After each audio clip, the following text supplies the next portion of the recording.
to Talk TV Weekend Breakfast with me. Dr. Hundekamp is with me. Also, Steve Denier joins us as well to whiz us through this morning's papers. Thank you very much indeed for your comments, thoughts and questions. We'll come to some of those in just a minute.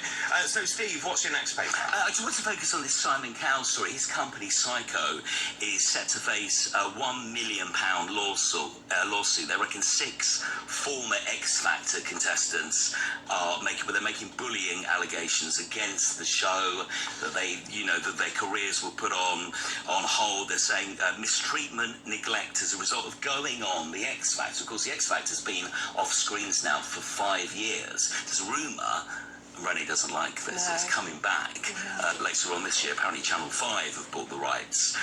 Lots of disgruntled acts who've managed to batch together emails, recordings and psychological assessments that could be used against Cowell and against his company. So what exactly are they saying?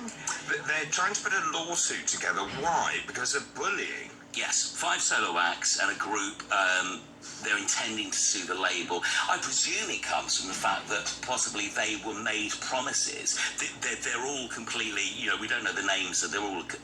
But you see, I imagine they signed disclaimers, didn't they? Well, of course they would, for the show. They've apparently said that their treatment on the show and their experience was horrific. And I said to Steve this morning that I'm really pleased about this story because I would like to see the end of reality TV that I think has been a scourge of society. But then Steve just brought me down in flames by telling me it's going to come back to Channel 5. It's interesting that lots of the big shows that we've known and that we've grown up with and that have had a rest are coming back on other platforms. So like the Big Brother news at the end of Love Island, that's coming back to ITV2, I think. Oh, no. Yeah. It will be very interesting, I've said this before here on TalkTV, to see how these shows come back, because quite clearly changes have to be made. We've moved on over the last couple of years, and what was acceptable 5-10 years ago is no longer acceptable now. So I can't help thinking that if they keep seeing, you had the Jeremy Kyle show, obviously with the problems that they had there, and obviously sadly someone committed suicide. You've now got this where people are saying their mental health was damaged terribly. I think if this keeps happening, surely these shows will just say, the producers will say, no, it's too risky, let's not go there. Well, they will until the ratings show otherwise. That's the whole problem always, isn't it? If the ratings are good, they will then try and find ways to make those programmes. But I agree. I think we saw with The Weakest Link, we'd never seen that before. It was ritual humiliation by Anne Robinson. It really was, and it was pretty vile, actually. And then, of course, that's now dissipated. Now, in terms of these reality shows, I don't think these young people know what they're signing up for. They don't realise how television is made. And television is a pretty ruthless industry anyway, isn't it? It is. I mean, it really is. And so, therefore, you are taking people that you're sold a dream that you're going to be famous, which is obviously what every young person seems to want to do. But actually, to get there, you are going to be pitted against each other. It's incredibly carefully orchestrated. Storyboarded by producers, and they know exactly what they want to get out of you. My one tip is, don't be that good. Just be mediocre, because the people who weren't signed by Simon Cowell seem to have had most of the success over the years. Is that right? Yeah, the ones that have had the odd #1. I mean, you pretty much, back in the day, you've got the Christmas #1 all but sorted, haven't you? If you win the X Factor, they release the Christmas song. But there are so many acts that came second. And I'm just trying to think who actually won the X Factor. Well, I couldn't tell you. I mean, Leona Lewis, she's done very well.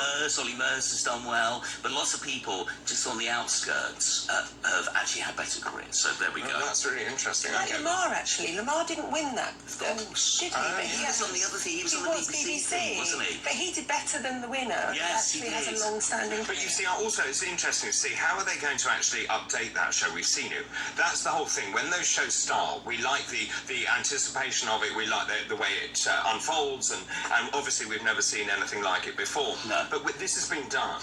So it's a bit like bringing back Big Brother. How do you change that? How do you actually reinvent that? And can it work? Well, I was going to say, because don't forget, the big thing about X Factor was the ritual humiliation of people in those initial stages. So if they can't do that anymore... And I'd say the same with Britain's Got Talent and any of those. The fact is you have the comedy performer that everyone laughs at. I mean, and hence the Susan Boyle thing, where she came on and everyone thought they were going to humiliate her, and she had the most incredible voice. So it's deeply exploitative, actually. Let's move on. Let's talk about Diana. 25 years ago, this very weekend, she passed away. If you guys have seen the Investigating Diana programme on Channel 4 this week, I mean, really quite intense watching. But they, the people, they've spoken to people who met her. There's a nurse who met her on an AIDS ward in the 80s. Somebody who was named after her, 17. Basically still talking about her legacy. And she still very much does have a legacy. Amazing. Did you guys see the television programme on Channel 4? No, I haven't seen. You have Mohammed Al-Fayed with all the conspiracy theorists, the Paris police saying, look, accidents happen. She may be the most famous, most pictured woman in the world, but that doesn't mean she couldn't have been in a car accident. We're still talking about it. And just thinking about that weekend when we learned, when she passed, we all remember where we were, what we were doing, how it hit us, how we reacted to the nation this morning. So, very interesting. Lots of articles in all the Sunday papers today, this being the weekend that she passed. I think also there was an article this morning about the way that Harry and William will commemorate her death. I think they've decided apart. Yeah, exactly. They've decided not to do it together, which speaks volumes really about their relationship. I think that's because they're not talking to each other, really, are they? No. So it's very sad. It is extremely sad. And you just think about their mother's reaction. She would have been so upset. She would, and of course those kids have been through hell and back, and obviously, and I remember vividly where I was, and the fact is they were made by the firm to walk behind her hearse, or indeed the artillery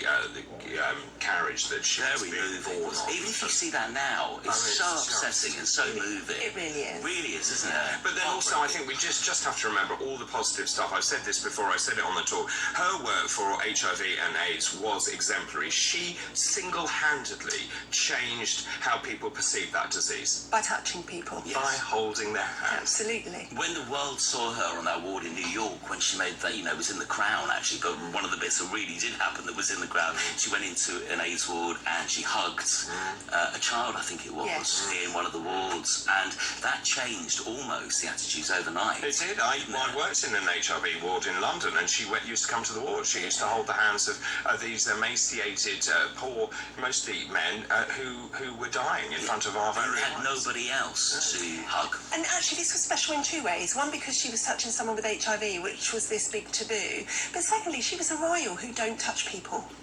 And she did. That's a really good point. That's why it was so powerful, wasn't it? Yeah. I mean, it really, really is extraordinary. And your final paper? Is this the end of the Sunday roast? It goes back to our first story about energy prices. They're saying it will cost by the end of the year £5 alone just to heat your Sunday roast. So the average chicken will cost £5.16. Also, will we be able to afford Christmas dinners as well? Because it's just going to cost so much, not only to buy the food, but to cook it. Yeah, I was looking at some figures yesterday, just in terms of the pubs and their energy prices. They're going to have to pay the most ridiculous amount of money just to put their heating on, or indeed to cook meals, as you rightly say. Yes. And we know that they make money on, not necessarily on the food, but on the drink, but it's the food that brings people into the pub in the first place. Absolutely. So I just think you're going to see wholesale sort of collapse of these communities, and that worries me enormously. There's a story in the paper saying that the average price of a pint could be more than £10 in the next couple of weeks. So people have been out this weekend having the final big kind of jolly, being a bank holiday. You see, the problem in COVID was all it did is it made people go away from the pubs because we weren't allowed there. Then we went and bought cheap booze in the supermarkets. That increased their profits. We're going to see it all again. And we destroyed communities. And again, it's the transfer of wealth. It is. From one place to another. We won't have any small businesses, and we want them. They are the hub of communities. I don't care what people say. Pubs, wine bars, restaurants are the hub of communities. And coffee shops and all of those things in the high street. And also with this thing about working from home, many people, I mean, I can't believe Jacob Rees-Mogg is actually closing those offices. He basically told the civil servants to get back, and they said no. Yes. I mean, who's in charge? Yeah, the civil servants. Yes, clearly. But anyway, I mean, so very complicated indeed. And obviously what we need, I think, is some sort of commercial energy price cap. But Steve, thank you very much. Lovely to see you. Thank you for having me. Great work as ever. Thank you. I love the shirt. Have a great holiday. Thank you very much. Yeah. Did I mention I'm going on holiday? You did. 8 times. Okay. After the break, we'll be taking your calls, your thoughts, and your messages. This is Talk TV. We're broadcasting live from the Talk Radio studios.